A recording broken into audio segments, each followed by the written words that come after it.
Good morning everybody to a very wet and dreary Wednesday morning. It is beautiful.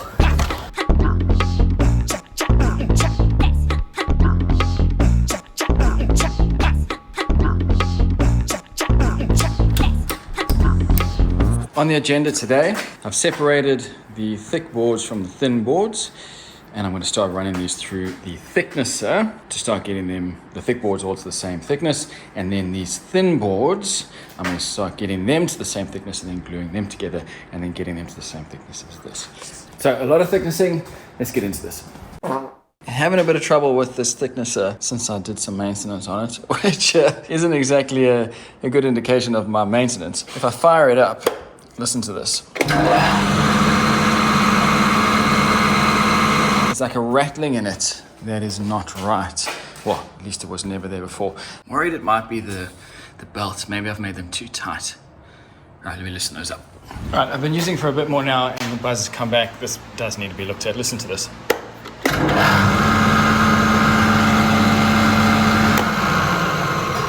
It was even worse a second ago. On the bright side, the issues that I was concerned about with the material thickness because of my wonky cut, at this stage it looks like I might not have an issue. The boards are coming out with enough thickness, so cross fingers, that's going to be a positive for today. Okay, with the top off, let's see if we get that same sound.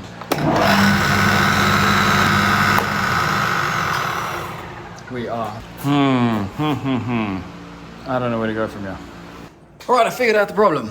When I adjusted the tension on this motor, I had accidentally tilted it that direction. So the pulley on this side had come up. That meant that up at the top, that pulley was being pulled in that direction, and that's where all this extra friction was coming on the belt. So what I've done is I first tightened that screw up in the top pulley to pull that one back in line, and then over here, you probably can't see it on camera, but these bolts are slightly different heights, and that's to pull this motor down. So now, when I take my straight edge and put it on this pulley and the pulley up at the top, I end up with a straight line, so the belts are running properly. The thing that made me aware of this was the heat coming off of this was intense. It doesn't normally get that hot.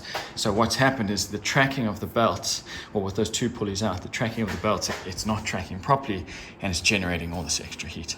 So doing that has solved the problem. This is the second glue up that I've done. If I swing around over here, you can sort of see what the panels are starting to come up as. It's all coming together good. I should end up with a final thickness of between 16 and 18 mil, which is perfect. And then in some other good news, well, maybe not good news, maybe that's the wrong word. I had someone just contact me now through email for a commission, which is fantastic, but it's to build an urn for his now passed wife. All right, just got off the phone, cleared a lot of stuff up. Obviously very good to just talk to the person to understand where they're at with a project like this, mentally, emotionally, how they're feeling about it. There's a couple of tricky bits in terms of the timber. He wants to use redwood, which I've never used before. I've never even tried to source it, but he is okay to use red cedar if I can't get any. Easy. The other thing is he said he wants a particular type of animal carved into the box lid, and when I asked him how he wants that carved, he'd originally said hand carved, which makes it a lot tricky. I can't hand carve. I don't know anyone who can hand carve, so I'd have to outsource that, which is fine, but it just complicates the project a little bit. Anyway, talking to him now, he's more than happy for it to be CNC'd, which is great. So I've got a couple of friends who I can ring up now and actually give them a bit of work, which is cool.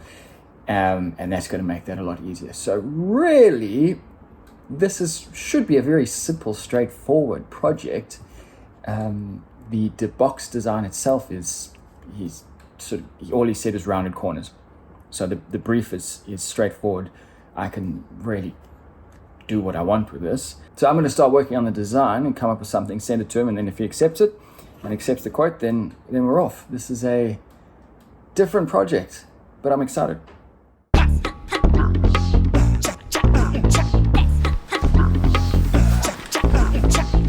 On the weekend, a bunch of us got together to help a friend of a friend cut up this African mahogany that had blown over during Cyclone Kirrily. It had gone down over his fence, so we needed to do a fair bit of planning on how to get it down and out of the yard. We were also there to collect some of the bigger pieces of timber, and you'll see the size of these logs in a second.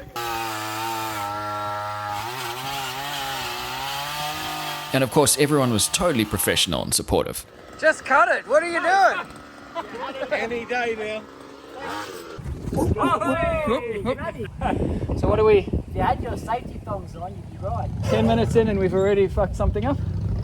No. Watch out, watch out. All of these guys are local Townsville makers doing some pretty incredible work. I'll link to their different socials in the description down below. Go have a look.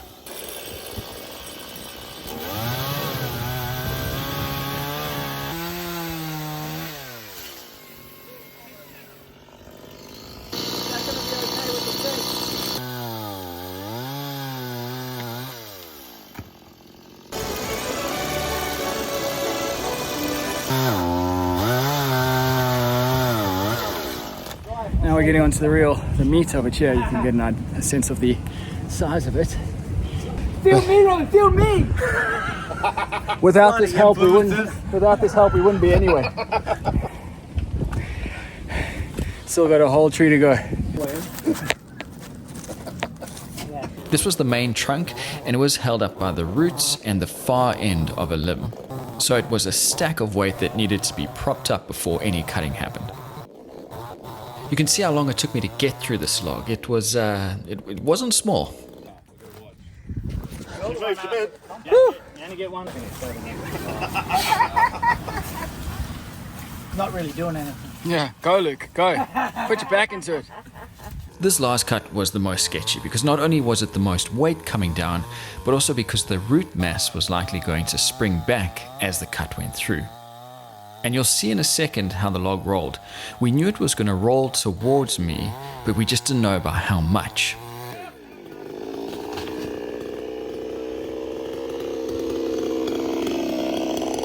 Righto. Water pissing out of that. Oh yeah? It was actually coming out like a stream. Alright. Yeah, it was unbelievable. Well, the big boy is down. Now we can all sleep easy tonight. No, now we just got to get the thing out of here. Come pick it up. Yeah. Who's got a crane?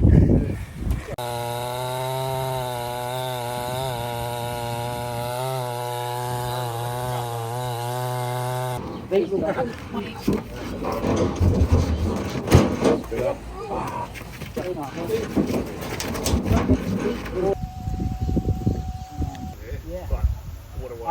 customer. And huge thank you to Josh from Rivergum Sawmill. It is almost 6 o'clock on a Saturday afternoon or evening, and he's let us swing by to drop these off. Really appreciate that, going the extra mile.